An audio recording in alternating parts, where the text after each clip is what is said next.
What is going on? Doris Sticks here, and today we are going to get the Mandalorian Beskar Armor, or BAM, whatever you prefer. We are going to do all the steps today. I am going to save you guys the early levels, though. We'll show one. They are pretty easy at 7 stars if you guys have them geared for the end of the event. I don't really think there's a reason to do any of the stages early, unless you just want to challenge yourself, because honestly, they are pretty easy with these geared up characters for the later ones. So yeah, definitely pretty simple to go through. So we're going to skip to 5 basically here, and so this is going to be Mando and Cara Dune. So the first one, just a whole bunch of these raiders. It does take you basically through the first season of Mandalorian. So you can see and the Mando, it is going to be Mando that you're using, but in the actual like fight, it is Beskar Armor Mando. So he does have whistling birds and everything, so you can kind of see how all that works. Really just hitting everybody, doing quite a bit of damage there. Cara Dune with that AoE, taking out a lot of people there. And the next one is the ATST. And so the chicken walker here, we are going to do some damage here. It does have damage immunity, it looks like. So, or it's just taking reduced damage. So there we go. We'll just target one of these side guys for now. And yeah, we're not doing a whole lot to it. So yeah, might as well just take out this side. We do prepare the whistling birds here. Yeah, it's just taking a lot of reduced damage. It does get health immunity there. And really just taking it down a little bit at a time. There we go. And Cara Dune with the finishing move there. Boom. And it is down. So we complete that one. Not too difficult, but does take a little bit of effort there to get it out. Another 55. And the reason I said you can just do these all at the same time is because you're going to unlock it at 330 shards anyways, and there's no extra rewards along the way. You're just getting the shards. So really, there's not a point to do it early. So in this one, you're just kind of stalling them, and then you can see once that countdown is complete over there, you're just doing that move and you're done. So really, it's just making him bulky enough and then just kind of spreading around these stuns and everything so that everybody gets a nice, he can save himself a few turns here and there.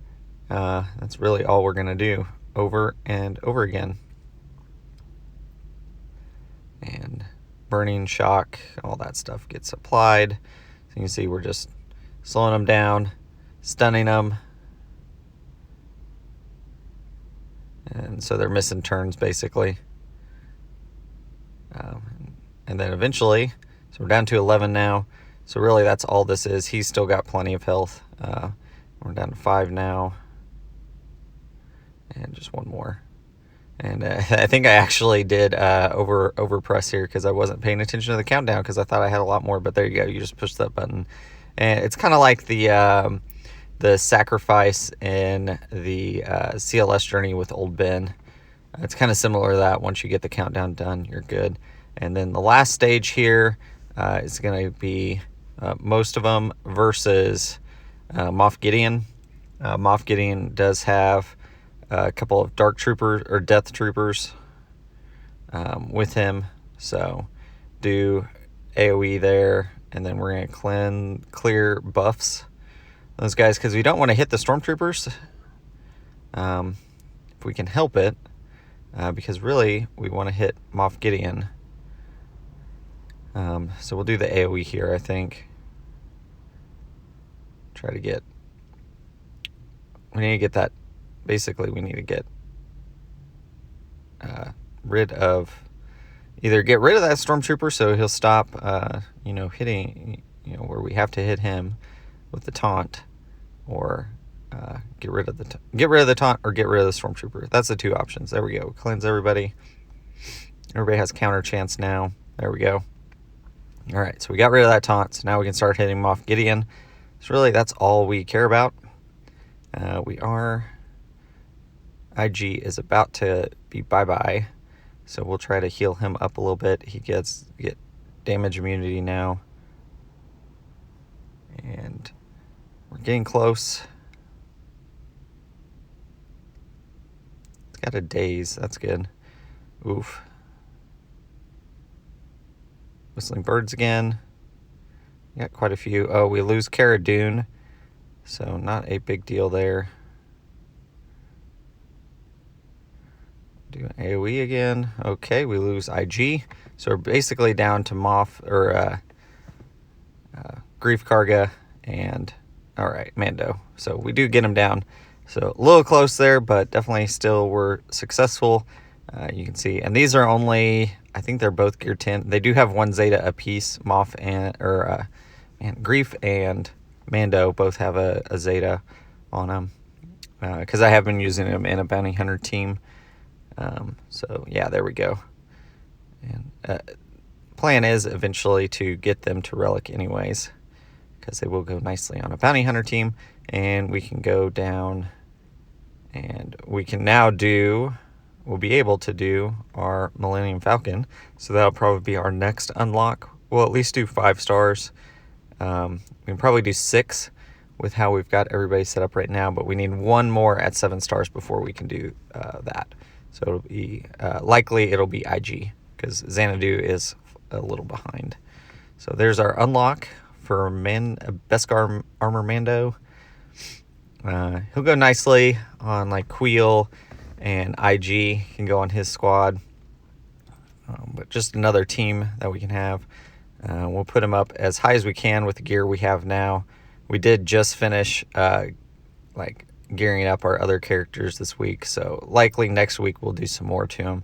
So we are going to have to save some of these materials, or we're not going to have as many as we would if it was our weekly thing, because but it'll be okay. We'll get him up to usable level and throw some mods on him at some point, and he will be good to go. And I guess I need to charge my battery, so we'll work on that before the next time. But yeah, there we go. So we got him at least a little bit of the way. We can activate the Razor Crest. We do have all the shards for the Razor Crest. Definitely, if you guys are going to go Executor, which I do think is the right way to go right now, farm the Executor, I would definitely start getting the Razor Crest shards every time they're in the fleet store. Get them, and just be ready to, you know, upgrade it all the way once you get it unlocked. And I've been sitting on it for quite a while, for several weeks now, at 331 shards. I don't know how I won. I think it was in a event, and so I got some extra shards. So there we go. So yeah, very nice. And so we'll put some abilities on this as well, trying to save some of our higher level materials, but we will need it anyways whenever we get Executor. It's needed for that journey and for that fleet. So I'm feeling really good about this now. Really happy we were able to unlock it. And we'll put a few abilities on it here and there, and that'll be really good. So yeah, we're going to save some of those materials just till we can get it up a little bit more, and we'll wait on those as well.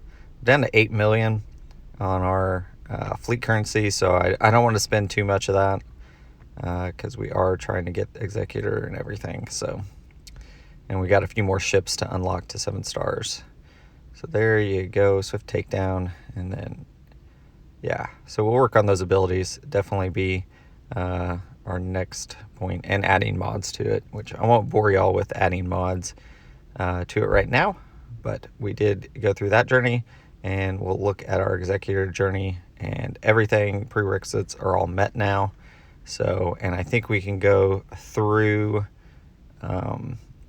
the 6-star. Yeah, we have all those. So we're just missing a couple of 7-stars. So it's IG and the bomber, TIE bomber. So that's where we'll end it at. Thanks for watching the video. As always, appreciate you guys.